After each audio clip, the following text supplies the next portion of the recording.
my goodness. We are doing something different today, everyone. Welcome to Five Lemons Laughing.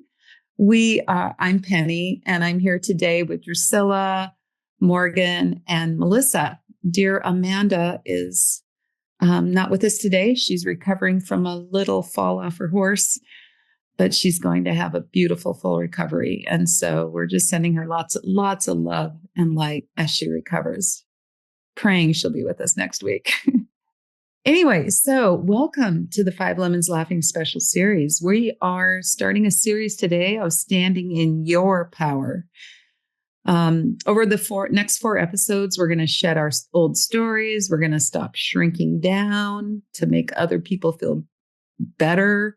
We're going to step fully into the fierce guided power within us. And, for women especially, it's time to rewrite the script that says we should shrink or apologize for our brilliance. That is over. We are ending that today. The next four episodes. We're here to expand, to listen closely to our inner guidance, and to show up in life with fierce love and accountability. So this series is really just an invitation to listen deeply, to trust your inner wisdom, and show up unapologetically as your boldest self. So let's rise and, of course, laugh, and let's claim our power together. And with that, Melissa, what do you got to say about this series? Thanks, Penny. So today's episode, it's going to be about peeling back the armor, calling ourselves on our stuff, and stepping directly into the light of accountability. That's a good thing.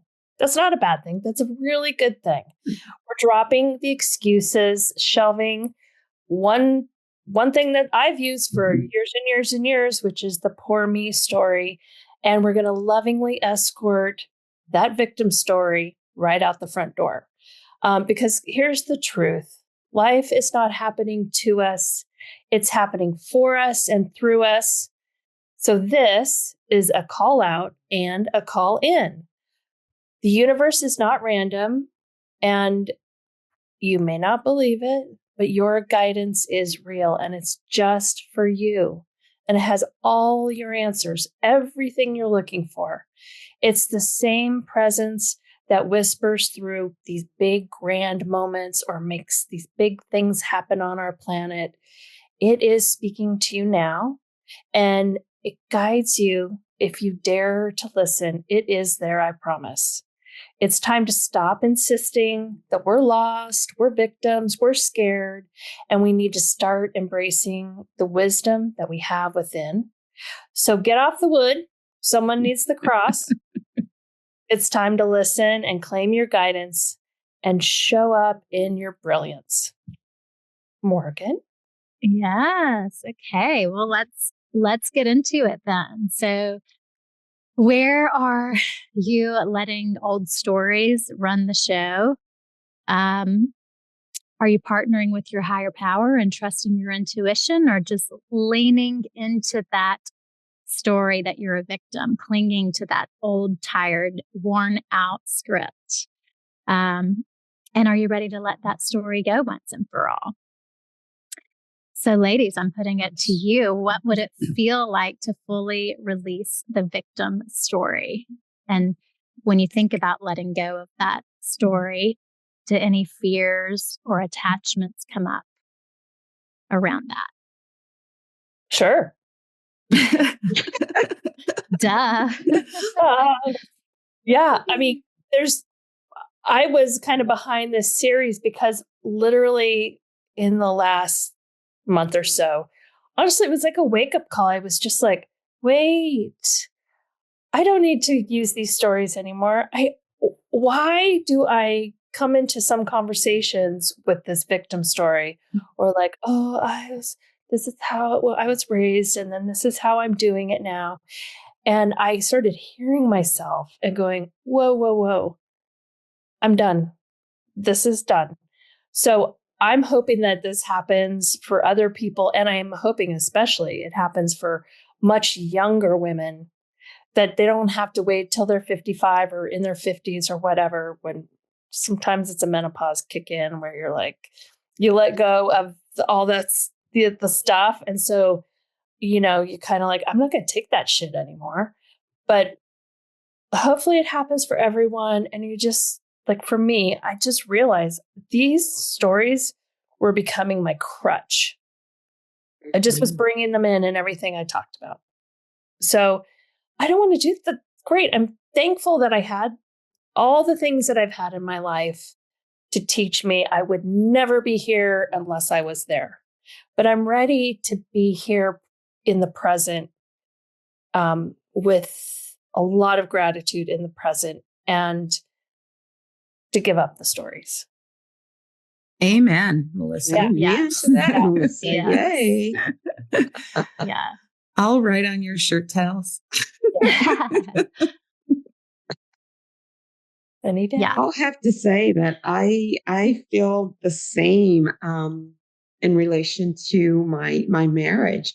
And though I've been, working at this spiritually and been married for probably the same number of years that I've been working spiritually. So, if you get what I mean, my marriage drove me to spirituality.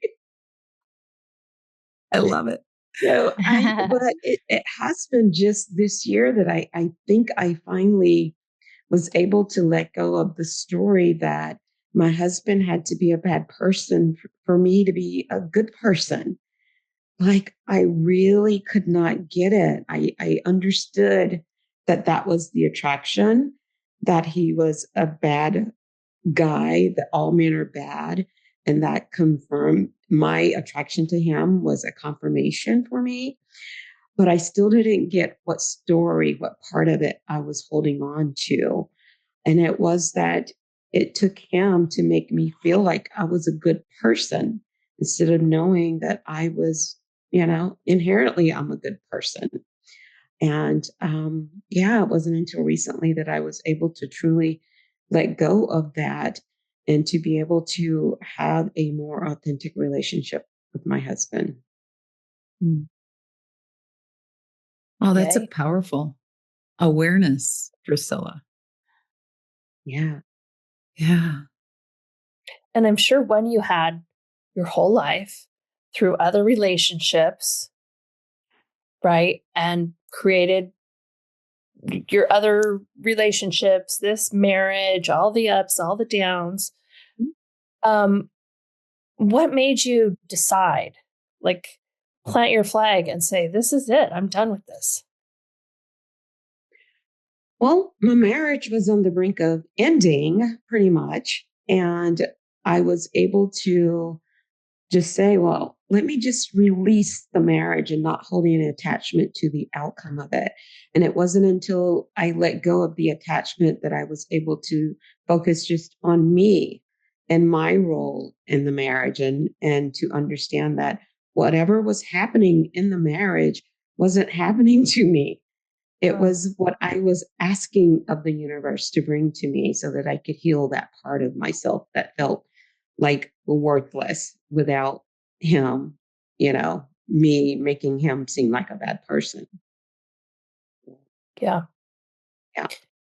And what about the fears? Like, part of why I wanted to let it go was I'm so done with living in a fear story, that things had to be a certain way because I was so scared about it not knowing the outcome or not being this way or that way. Tell me if you had a fear story with it. Well, of course, so many. The fears of everything coming with not being married, of course, the fear that how am I going to do this on my own? Marriage makes me who I am. That whole, story, that's a whole nother story in and of itself, that the marriage validates who I am, right? That's probably the biggest one. And yeah, that I would have to say that was the biggest fear, that I felt that marriage created the person that I am, and that there was not going to be a successful person, like that I couldn't go through a divorce or whatever it would have been, and still be the whole person that I am. I literally thought that that was not possible. Mm. And I know that resonates with so many people, especially women, that attribute their self to marriage and motherhood. Mm-hmm. You know, so yeah, that was by far the biggest fear for me, and letting go of the attachment and letting go of the story, which meant that whatever happened in my marriage was just going to have to happen in order for me to walk in my truth. I just needed to be able to walk in my truth. Yeah. Mhm. Beautiful. Powerful. Yeah. Yeah. And as a result of doing all the work, why don't you tell our audience what happened very recently? Yes. So I was telling the Lemonettes just before we started recording that I'd gotten a call just yesterday, actually. And I almost didn't answer the call because it wasn't a name that I recognized. It came up on the phone. And but I did. I answered the phone, and it was a minister from our church. And she proceeded to say, it took her 10 minutes to get around to what the big ask was of me. And she ended up saying that she wanted to invite myself and my husband to lead the marriage ministry at our church. Amazing. That is so amazing. I know. Yeah. I love it. And yes. And so whether we decide to do it or not, I know that that call was just an opportunity for God to say to me to stop and accept and recognize the work, that the Holy Spirit has done just by, I guess to answer the question of how I went from A to Z was to just surrender and allow the Holy Spirit to move into the marriage, not questioning, a lot of situations came up where I would have, otherwise challenged my husband on certain things or called him out for doing what or not doing what I thought he should or should not be doing. But instead, just sitting in it, allowing the Holy Spirit just to move through, to operate through me, to be the light in the relationship. And, I think that call was just an opportunity for me to sit back and say, look at this, don't just gloss over this. This has been, just a few months ago that we were in a situation that we thought we might not be married anymore. And, so I just thought that God truly does have a sense of humor. Yeah. So you had been hearing, you heard your wisdom, you heard a direction. How did you end up hearing it? Like, what had to shift for you personally? When we know it's inner work, how did you have to shift to not make your marriage work, but shift to be in your power within your life?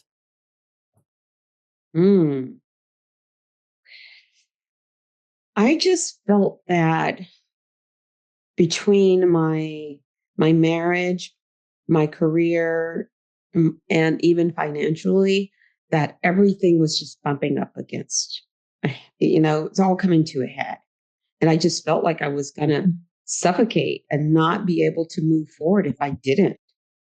It was almost as if I didn't have an option, I had so many things going on. My mother was hospitalized a few months ago, and it was just so many things that I knew, I didn't want to get to the place where I was going to be knocked on my ass to have to make a change because I've been there before, And so I just knew that I had to do something. And luckily, my husband and I had planned a vacation, and we had a conversation a couple of days before leaving to kind of level set things and say, look, we know what our marriage has been like, and we know we need to do something different. And, we made some commitments to each other and literally went on vacation and um, did not have one argument. And it just felt like for the first time that we were authentically enjoying just being with each other. And that was a couple of months ago. And it's just been smooth sailing ever since. It's almost like being in a different marriage. Totally. Wow. So you Yeah. made some minor shifts. Maybe they weren't minor, but they seemed like they weren't. I mean, you made some commitments to each other and then everything shifted. That is so beautiful. Yeah, I think the shift wasn't in the commitments even. It was in letting go Mhm. of what we thought, letting go of the expectations of each other. Mhm. You know? Wow. Yeah. It reminds me, Morgan, we talked in the last episode or 2 episodes ago about the surrender experiment by Michael Singer. And it sounds to me like you did your surrender experiment. Yeah. Yes. Yep. Exactly. Yeah. Mhm. Very cool. Great example.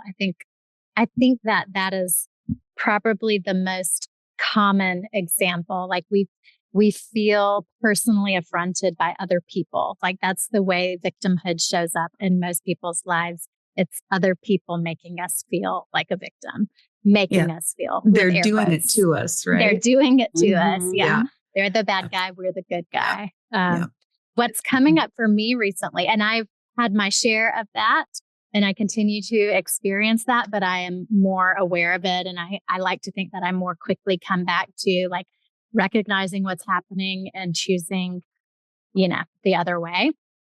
But what's coming up for me recently is like how seductive it is and how subversive it is. And it particularly in the area of the physical body. Like I had, I had a situation last week, which I told you Lemonettes about, and it was the reason that I didn't join you all for the recording.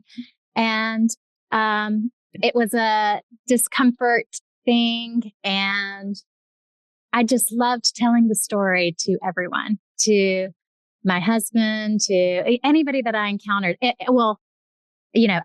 I felt like I had to explain, why I was wearing 2 pairs of glasses and a hat because my eye and making all these excuses and stories. But I also loved the concern that I got from other people when I told them. So it's very easy when like physical body symptoms come up that seem to be beyond your control to go into that victim story. And what I noticed was when I was at home, we went to visit my family this past weekend for my sister-in-law's 50th birthday. And I was wearing my eyeglasses, not my contacts, and my sunglasses on top of my eyeglasses all weekend long. And nobody said a word about it or questioned it. And I didn't make mention of what was going on with my eye a single time all weekend. I didn't tell the story a single time. And it was like the last morning that we were there and we were getting ready to leave when I noticed like it was starting to feel better.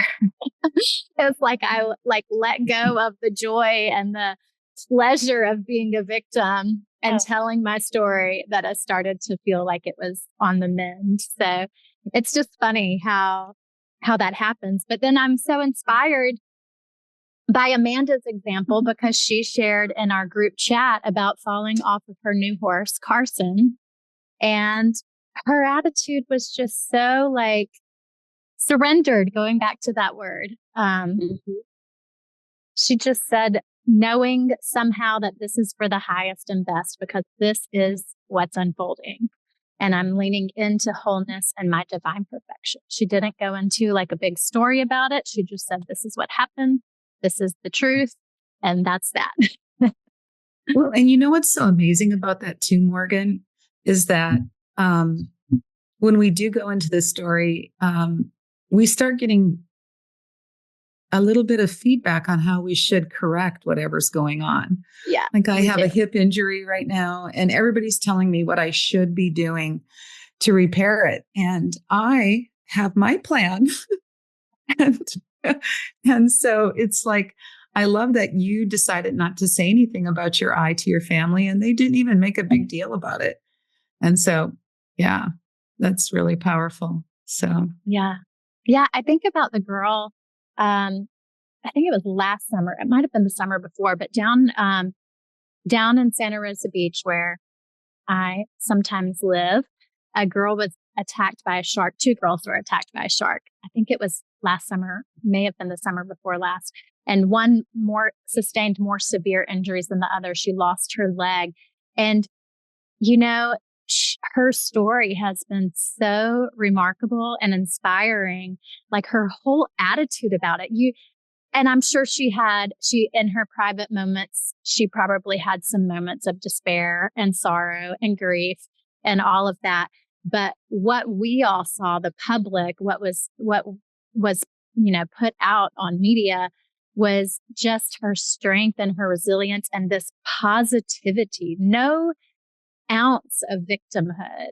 And it's just crazy how quickly she got up and got on with life, got on with the business of life, and didn't like get stuck in limitations, like got her prosthetics and, got back into athleticism and all this kind of stuff. Like her experience is, polar opposite of how many people would have dealt with the same tragedy, and probably their recovery would have also been much slower. And anyway, it's just interesting how much that victim story can impact us if we get sucked into it, and how much, claiming our power can really catapult us if we allow it. Yes. And she has a lot of faith too, because I do follow her because I go to that area quite often. And this girl that Morgan's talking about, she comes from a very faithful family, and she's very faithful. And I think that's part of where she gets her answers and her direction and her just life is beautiful anyway. Mm-hmm. So, and I'm listening to everyone's stories, and I'm thinking, this isn't something that we shout, I'm just going to stand in my power, so screw you people. You don't do it that way. I think this comes from all of our spiritual practices, like Drusilla was talking about, the surrender, the letting go, the not having to have an outcome, all of this stuff, plus letting go of the story, because I feel like I was using those things, but I was still holding on to this other story, this victim story. So I had all these great spiritual tools, but feeling very pulled down by, yeah, but poor me. Yeah, but, and it is the balance of both and letting go of the poor me. It isn't, for me, it hasn't been a fake it till you make it situation. It has been a trusting situation. And for me, it's also been trying on. I'm going to try on. And this just happened last night. I was really angry with my husband. And so I sat for so long thinking, am I going to try to be right here, or am I going to try to be loving? I mean, I sat with it. And just that alone is a big movement towards owning your own power. I'm not going to react and say stuff that's hurtful, and then I have to come and repair and that kind of thing. And what happened was I did go and discuss things with him, But I also looked at my fears about letting go completely. And I got to work through that. And then I went and discussed things with him and got to be very honest about the fears that I have. So it for me, it's come also with just this honesty. Like, I'm going to go tell my husband exactly how I feel, exactly what my fears are. And he's not going to leave me, or he's not going to be angry with me. I've come to that. I've grown to that point, because before it would have been like, I can't tell the whole thing because he's going to leave me, or he's going to, not that dramatic, but he's not going to love me as much, or I won't be lovable, all of that. So the other thing is just the awareness of the story. It just starts with the awareness, like, oh, I think I'm packing the story around with me everywhere I go. And you know what, too, Melissa? Yeah. What I'm hearing you did is you paused and you neutralized your emotions that were going on.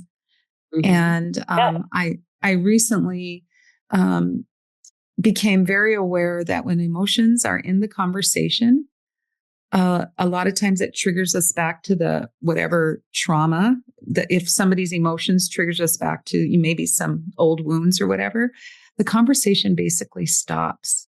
And, you can't that's hear. your story. That's your story. Yeah, exactly. You drop is back into that old story and the conversation can't go forward at that point. So I love that you paused and you sat with yourself for a while and you really sorted it out in your own mind before you got back into your power, your wiser, more mature self that knows all the great things that your husband's done in your relationship. And then you went and talked to him from that place. You weren't that younger, wounded victim self. That's powerful. Thank you, Penny. And that what you said is powerful. Like, you're literally filtering it through this old story. Yeah. And again, like, if you continue to do that, you are going to continue to have the same results. You cannot continue to filter your present through your past and expect life to be different. Exactly. So I think that's going to be a Penny's Post-it.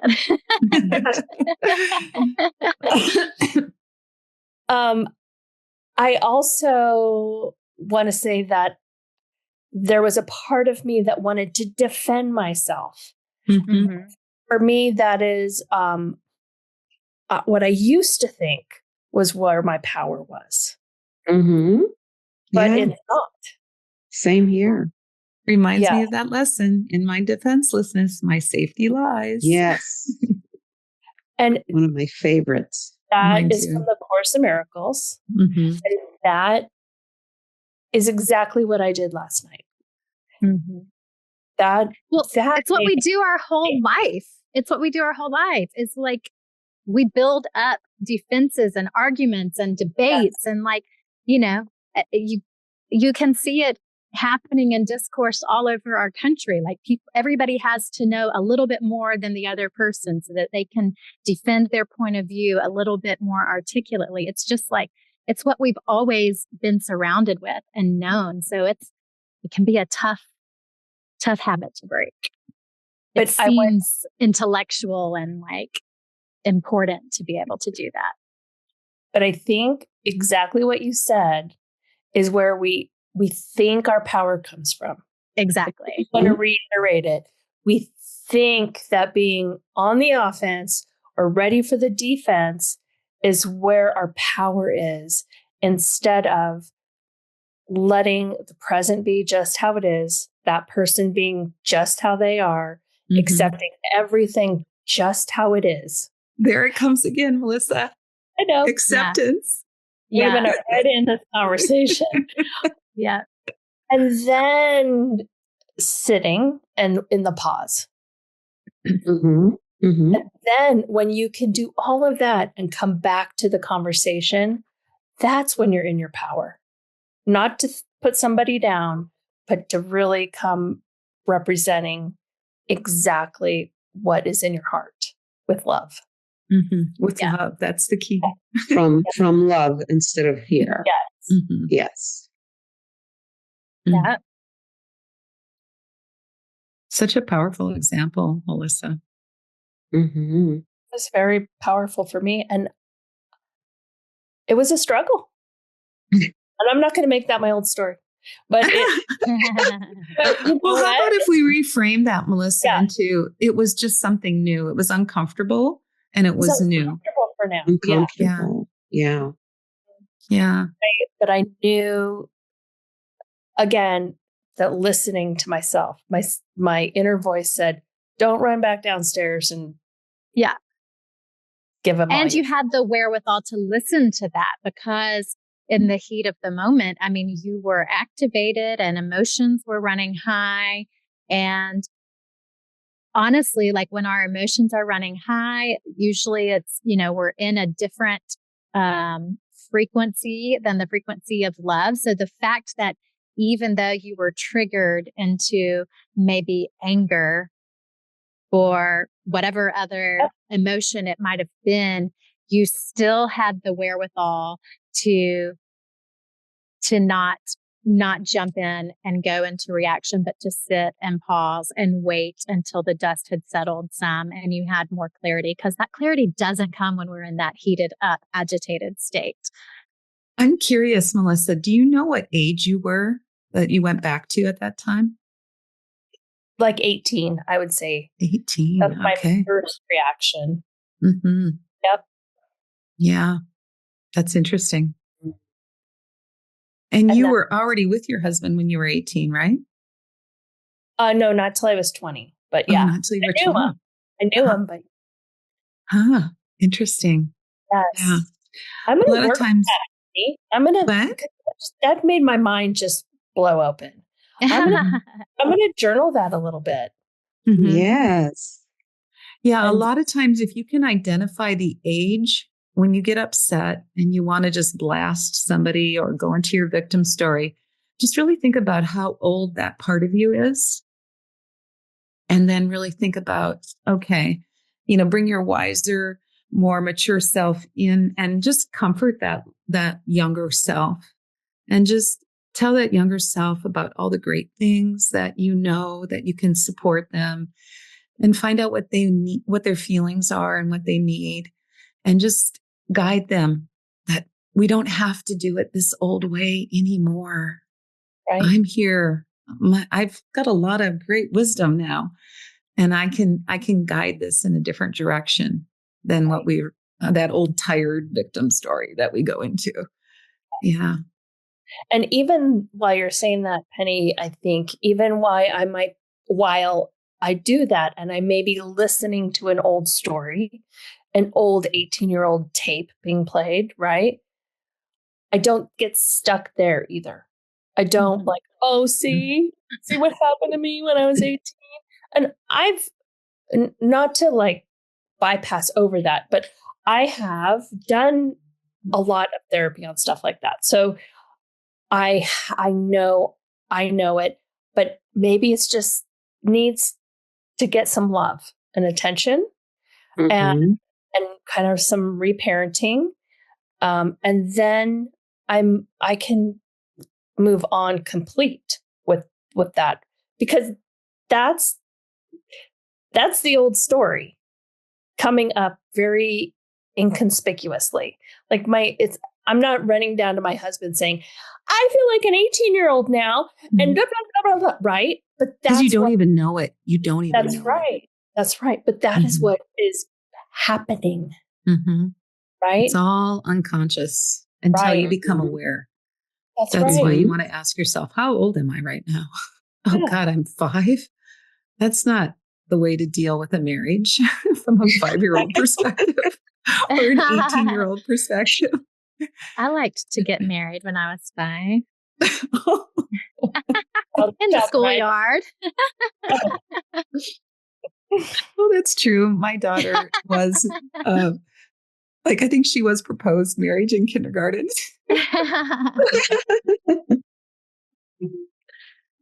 Yeah. Well, my thought of that is that your old tapes are playing anyway. So you might as well take the time to love yourself through some of that because it's happening anyway. Well, we have to go back and give ourselves that love because we didn't get it in that moment. And that's why this, I want to say that it's like, well, we think it's truth, but it's really just trauma, whatever happened at that 18-year-old space for you, Melissa. And so we think it's truth, but it's not truth at all. We make up so much meaning. And most generally it's before the age of 7. And we make up most of our beliefs. And we're just not capable of discerning at that point what is real and what's not real, or what is true and what is false. And so that's why I go back to 5 a lot. I was making up a lot of shit then. So, yeah. So I'm not sure where I was going with that, but it's just, we have to go back and give ourselves what we missed. I guess that's the gaps. Yeah. And we find the gaps by triggers that happen. And that's when we give our power away, is when we get triggered. Yeah. So Beautiful. Powerful stuff. Yeah. Yeah. Whew. Any other thoughts on this beautiful subject of standing in our power through releasing that victim story? I think we're going to talk about it more in the next 3 weeks to come. So stick around because and it is October, so it's yeah. Oh gosh. Well, thank you so much for joining us in our first episode in our series of Standing in Your Power. Remember that life is happening through us and not to us. I think that's the biggest thing we can glean from this episode, that we are not a victim of our past. And we may need to go back and give ourselves some love when we find out what age that victim is. So let's just take a moment, and what fears or attachments, and then just ask yourself, what fears and attachments are you ready to release today? Just like Drusilla and Morgan and Melissa and I talked about, just think about it, journal about it, talk about it, and see what comes up. And know that the universe is calling. And remember, few answer. So answer the call to heal yourself. Because remember, we're peeling back the layers in this podcast. And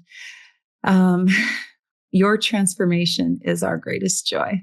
So please tune in next week when we will continue to peel back another layer of what stops us from standing in our power. So thanks so much for joining us, and have a really beautiful rest of your day. Bye, everybody. Bye, everyone. Bye.